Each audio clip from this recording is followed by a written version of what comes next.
किसान यानी खुद भूखा रहकर पूरे देश का पेट पालने वाला सच्चा देशभक्त। सबके पेट का ध्यान रख अनाज की पैदावार करने के बाद भी खुद उसे ही भूखे पेट सोना पड़ता है, आत्महत्या करनी पड़ती है। ऐसा क्यों? इस क्यों को स्पष्टता से उजागर किया लेखक अमोल ठवस के किताब शेतकऱ्यांचे दुःख ने। शिवसेना पक्ष प्रमुख उद्धव ठाकरे के हाथों इस किताब का लोकार्पण किया गया है। जिले के फूपगांव ग्राम निवासी अमोल सुभाषराव ढवस नामक लेखक ने किसानों के पीढ़ीजात समस्याओं का बखान कर उसे पुस्तक का स्वरूप दिया है। अमोल ढवस लिखित शेतकऱ्यांचे दुःख इस किताब का लोकार्पण विगत 9 मार्च को शिवसेना पक्ष प्रमुख उद्धव ठाकरे के हाथों संपन्न हुआ है। इस किताब से उन्होंने किसानों के हर समस्या को स्पष्टता से उजागर किया है। सिटी न्यूज़ ने अमोल ढवस के घर भेंट देकर उनसे किसानों के समस्याओं पर पुस्तक के रूप में प्रकाश डालने पर उनसे रायशुमारी की, तो उन्होंने पूरे आत्मीयता के साथ सिटी न्यूज़ के हर सवाल का जवाब दिया। यामध्ये जे लिहिलं आहे ते प्रत्येक गावात पोचावं त्या दृष्टिकोनातूनच गुलाबरावजी गावंडे आणि भैरजी महाराज यांच्या मार्गदर्शनाखाली आणि आमची पूर्ण टीम, या टीममध्ये माझी बहिणी उज्ज्वला ढवस, दुसरी बहिणी तेजस्विनी सराफ, नंतर माझा मित्र मनोज खैरे, सुनील गावंडे आणि माझे मामाजी तनमने, या सर्वांनी आम्ही ठरवलं होतं की हे पुस्तक प्रत्येक गावापर्यंत पोचलं पाहिजे आणि शेतकऱ्यांनी आत्महत्या करणं हा पर्याय नाही, तर शेतकऱ्यांनी आत्महत्या न करता त्याच्यावर पर्याय निघाला पाहिजे, त्यानं त्या संघर्ष केला पाहिजे आणि आत्महत्या न करता त्याच्यातून उपाय शोधून आपल्या परिवाराले, म्हणजे एका शेतकऱ्यानं जर आत्महत्या केली तर तो पूर्ण परिवार हे होतो आणि पूर्ण परिवार एक खालच्या दर्जाला जातो। म्हणजे एका घरचा पुरुष जर त्या घरून गेला तर त्या कुटुंबाला जगणं फार कठीण होते। हे प्रत्यक्षात आम्ही अनुभवलं। आमच्या दोन्ही वहिनी म्हणजे उज्ज्वला ढवस आणि तेजस्विनी सराफ, ह्या दोघी प्रत्यक्ष अशा कुटुंबाला या दोघींनी भेट दिली आणि तिथून एका घरी आत्महत्या झाल्यावर तिची प्रतिक्रिया काय असते, तिच्या आपला नवरा मेल्यानंतर त्या बाईला काय वाटते, या प्रत्यक्षात त्यांनी तिथं अनुभवलं। म्हणून हे प्रत्येक गावात हे पुस्तक जावं आणि त्यापासून शेतकऱ्यांनी काहीतरी घ्यावं असं मला वाटतं। हे पुस्तक लिहित असताना काही अडचणी आल्या आपल्याला? हे पुस्तक लिहित असताना खूप अडचणी आल्या, कारण ग्रामीण भागातून लिहिणं फार कठीण असते।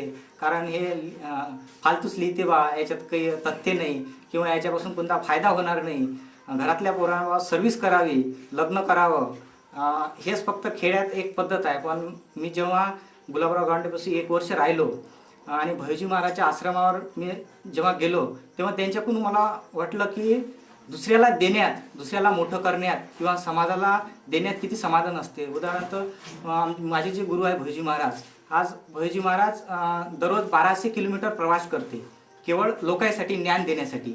आणि गुलाबरावजी गावंडे तर असे आहे की जे मिनिस्टर राहिले आहे, आज करोडपती आहे, अब्जपती आहे ते, पण आज तो माणूस असा आहे की शेतकऱ्यासाठी काही करायला तयार आहे।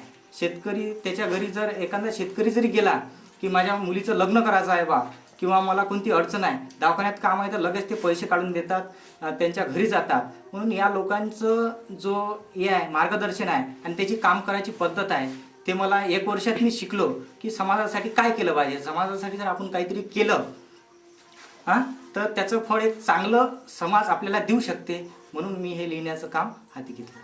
जब अमोल ढवस के घर सिटी न्यूज़ ने दस्तक दी तो उनके घर महिला बचत गुट की बैठक चल रही थी, जिससे ये भी साफ हुआ कि वे गृहिणियों को सक्षम बनाने के लिए भी प्रयासरत है। उनके कुटुंबियों से जब स्नेहिल वार्ता की गई तो उन्होंने भी सिटी न्यूज़ से खुलकर बातें की। अमोल ढवस का ये प्रयास सच में काबिल तारीफ है।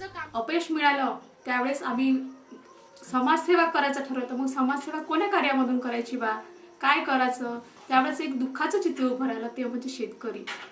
आणि शेतकऱ्याचं दुःख हे कोणीही सहजासहजी जाणू शकत नाही, कारण आम्ही शेतकऱ्याचेच मुलं आहेत आणि शेतकऱ्याच्याच कुटुंबात राहणारे आहे। त्यामुळे आम्ही शेतकऱ्याबद्दलच आपण हे कार्य करायचं बा असं ठरवलं। मी असं ऐकलं की तुम्ही जिथं आत्महत्या झालेल्या ठिकाणी जाऊन स्वतः, मी आणि माझ्यासोबत ज्या ताई सराफताई होत्या त्या ठिकाणी आम्ही उन्हाळ्यात आणि त्यांच्या शेतामध्ये जाऊन गेलो आणि त्यांच्या घरी सुद्धा जाऊन भेटलो।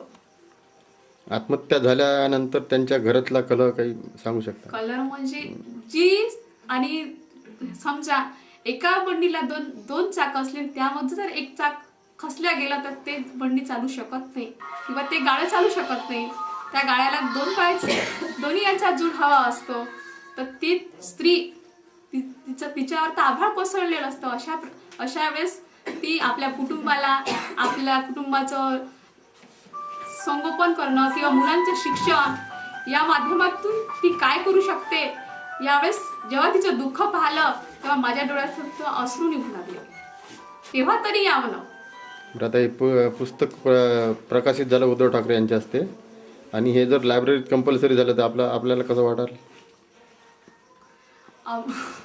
गगनात मावायला असा आनंद होईल की 2 गरीबा कानाकोपऱ्यात जर श्रीमंत असो, गरीब असो किंवा मोठा लखपती, करोडपती, मोठ्या पदावर असणारा तो पुरुष असो, त्याच्यासमोर जर हे ते चित्र उभे राहिले, त्या शेतकऱ्याबद्दल त्याच्या मनात काहीतरी आतुरता निर्माण होईल असं मला वाटते.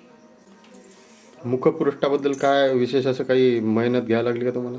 मुखपृष्ठ ज्यावेळेस मी त्या शेतकऱ्यांना जेव्हा भेटले तेव्हा त्यांची म्हणतात ना की अर्धी भाकर आणि त्यावर खालेला ठेचा, उन्हात खडखडलेली ऊन, लखलखणारी ऊन आणि खडखडलेली जमीन, अशा जर ठिकाणी तो शेतकरी कष्ट करत असेल तर त्या ठिकाणी मला काय वाटणार, म्हणतात ना शेतामध्ये माझी कोपं, तिला बोराट तिची झापं, तिथं राबत कष्ट तो माझं शेतकरी बाप, घेतो अंगावर चिंध्या, खातो मिरची भाकर, तरी एवढं सुद्धा दुःख घेऊन त्याच्या वाटेला दुःख का, हा विचार करून मी ते मुखपृष्ठाला माझ्या डोळ्यासमोर ते चित्र उभं राहिलं आणि ते मुखपृष्ठ लिहिलं. हे माझे सहकारी आहे. बरेच वेळा पुस्तक लिहिण्याच्या आधी ते कल्पना सांगत होते का मला शेतकऱ्याबद्दल खूप तळमळ वाटते आणि काहीतरी करावं वाटतं, म्हणून त्यांनी शेतकऱ्याचे दुःख हे पुस्तक लिहायला कल्पना केली पहिल्यांदा. आणि कल्पना केल्यानंतर त्यांनी ज्यावेळेस सांगितलं का हे जर ग्रामीण भागामध्ये आपल्यासारख्या सामान्य माणसाला पुस्तक लिहिणं कधीच शक्य नाही, पण मी त्याला सांगितलं होतं की जगामध्ये अशी कुठलीच गोष्ट अशक्य नाही की ती माणूस करू शकत नाही. आणि मला असं शेतकऱ्याच्या जीवनावर लिहावंसं वाटते. आणि मी स्वतः ग्रामीण भागातला माणूस आहे आणि जवळून मला काय यातना होते आहे. मी एक ग्रामीण भागातला शेतकऱ्याचा मुलगा आहे आणि शेतकऱ्यावर येणारं संकट, पावसाळ्याचं तर खूप वर्णन केलेलं आहे त्या पुस्तकामध्ये, का शेतकरी ज्यावेळेस नैसर्गिक आपत्तीमुळं खचून गेलेला असतो आणि त्यावेळेस बँकही सुद्धा त्यांना कर्ज देत नाही आणि इकडे त्यांचे मुली असतात त्या शेतकऱ्याच्या, त्यांचा लग्नाचा प्रश्न त्यावेळेस तो शेवटी आखरी पर्याय हाच सुचतो का आत्महत्या.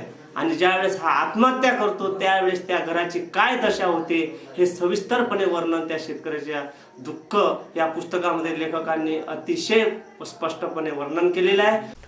अमरावती पुलिस आयुक्तालय से हाल ही में रिटायर्ड हुए एसीपी क्षीरसागर ने पुलिस आयुक्त अजीत पाटिल और उनके मातहत आला अफसरों के कार्यशैली को निशाना बनाकर कई संगीन आरोप लगाए हैं। पुलिस आयुक्त अजीत पाटिल साहब को कुछ नहीं समझता, वे सिर्फ अपने मनमानी में लगे हैं, ऐसे कई संगीन आरोप रिटायर्ड एसीपी क्षीरसागर ने लगाए हैं और वे इसी मुद्दे पर आमरण अनशन करने के लिए भी तैयार है।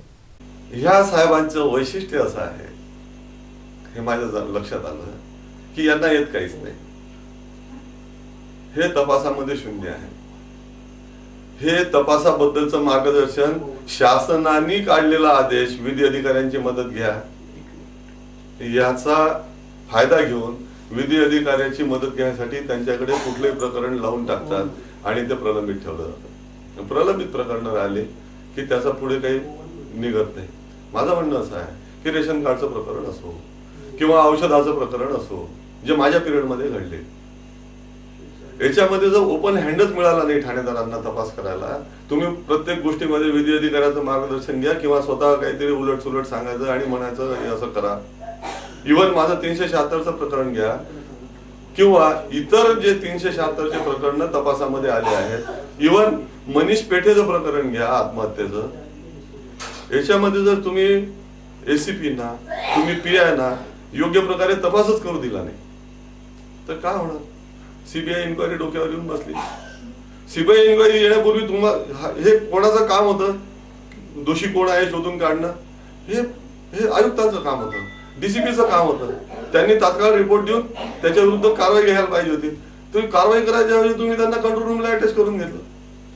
अटॅच केल्यानंतर जशी सीबीआय इन्क्वायरी आली तुम्ही त्यांना निलंबित करून टाकलं. ही मनमानी पद्धतीचं वर्तन झालं. कायद्याच्या चाकोरीमध्ये राहून वागा ना काहीतरी. तर तुम्ही मनमानीपणाने कसंही वागाल, कशी कोणाला काही कराल. साधी गोष्ट, रस्त्यावरती तुम्ही कोणालाही दहीहंडीचे उत्सव करू देणार नाही म्हणून जाहीर केलं. शेवटी काय केलं तुम्ही नवयुवक मंडळाचा जो वर्षानुवर्ष राजकमल चौकात होत होता त्याला होऊ दिला. तुम्ही आमदार साहेबांचा जो दरवर्षी राजापेठ चौकात होत होता त्याला तुम्ही करू दिला. नंतर यावर्षी तुम्ही नवीन प्रथा शिवसेनेचाही जयस्तंभ चौकात घडवला. अंडर व्हॉट सर्कमस्टन्सेस यू सकम, हे मला आयुक्तांना विचारता कधीच आलं नाही. परंतु हे आयुक्त अशा पद्धतीने जर तोडमरोड करत असतील, जोडतोड करत असतील, स्थानिक जनतेचं कोण ऐकेल. न्यूज बुलेटिन में आप देखते हैं कुछ और महत्वपूर्ण खबरें। मंगलवार की शाम अमरावती फिलाटेली सोसाइटी द्वारा सिटी चैनल के director pride of India award से सम्मानित चंदू सोजितिया इनका भावभीना सम्मान किया गया। चंदू सोजितिया इन्हें प्राइड ऑफ इंडिया अवार्ड और सिटी चैनल को एक्सलेंस अवार्ड से सम्मानित किए जाने पर अमरावती फिलाटेलिक सोसाइटी के सचिव नंदकिशोर पावड़े, श्रीयुत रानडे, कोषाध्यक्ष राजेंद्र जैन, पीआरओ अशोक भाई जोशी आदियों ने चंदू सोजितिया इन्हें पुष्पगुच्छ प्रदान कर भावभीना सम्मान किया। तो बुधवार को मनपा शिक्षा उपसभापति मिलिंद बांबल ने भी सिटी न्यूज मुख्यालय पहुंचकर Chandu Sojitiya pride of India award से सम्मानित होने पर उनका अभिनंदन किया। सिटी न्यूज चैनल को एक्सलेंस अवार्ड और Chandu Sojitiya pride of India award से सम्मानित होने पर महानगरिका और जिले के दक्ष पत्रकारिता का गौरव हुआ है। उक्त प्रतिपादन शिक्षा उपसभापति मिलिंद बांबल का रहा। मनपा कर्मचारी यूनियन ने भी चंदू सोजितिया इन्हें शुभकामनाएं प्रदान की।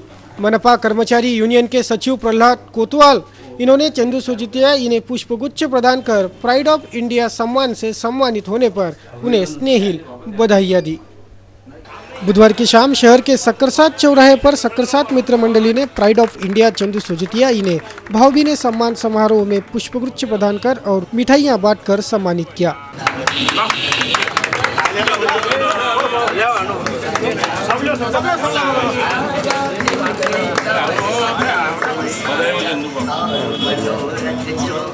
चंदू सोजितिया इन्हें प्राइड ऑफ इंडिया अवार्ड मिलने पर और सिटी न्यूज चैनल को एक्सलेंस अवार्ड प्रदान होने पर पूरे सक्करसात मित्र मंडली ने हर्ष और गौरवान्वित महसूस होने की प्रतिक्रियाएं व्यक्त की। आज हमारे लिए बहुत बड़े गर्व की बात है कि हमारे चंदू बाबू सोजितिया जी को प्राइड ऑफ इंडिया का सबसे बड़ा पुरस्कार मिला है। ये व्यक्तिगत खास तौर पे सक्करसात चौक के लिए तो और विशेष गर्व की बात है। हम सब सक्करसात मंडली, सराफा एसोसिएशन और किराना एसोसिएशन और खासकर कीर्ति मेडिकल की ओर से बहुत बहुत बधाई देता हूँ। चंदू भाऊ को बहुत बहुत बधाई देता हूँ। चॅनल चे संचालक चंदूभाऊ सोजितिया यांना प्राइड ऑफ द इंडिया याचे एक अवॉर्ड मिळाले आहे। त्याच्यासाठी आम्ही सक्करसात चौक मित्रमंडळतर्फे त्यांचे हार्दिक अभिनंदन करतो। तसेच आमच्या युवा सेनेतर्फे त्यांचे हार्दिक अभिनंदन करतो आणि भविष्यात अशीच उन्नती करत राहावं आणि आमच्या सक्करसात चौकाचं नाव रोशन करत राहावं अशी त्यांच्यापासून आम्ही अपेक्षा करतो। सदा होता रहे तो बड़े से बड़े कार्य भी आसानी से सफल हो जाते हैं। इसी तरह का सामाजिक क्षेत्र का कार्य हमारे मित्र, हमारे सक्करसात मित्र परिवार के मार्गदर्शक चंदू बाबू सोजितिया ने कर दिखा है। उनका फल उन्हें मिला है। उन्हें नेशनल की ओर से इंडिया प्राइड अवार्ड मिला है। हम उनको तहे दिल से हार्दिक बधाई देता हूँ और साथ ही यही कहना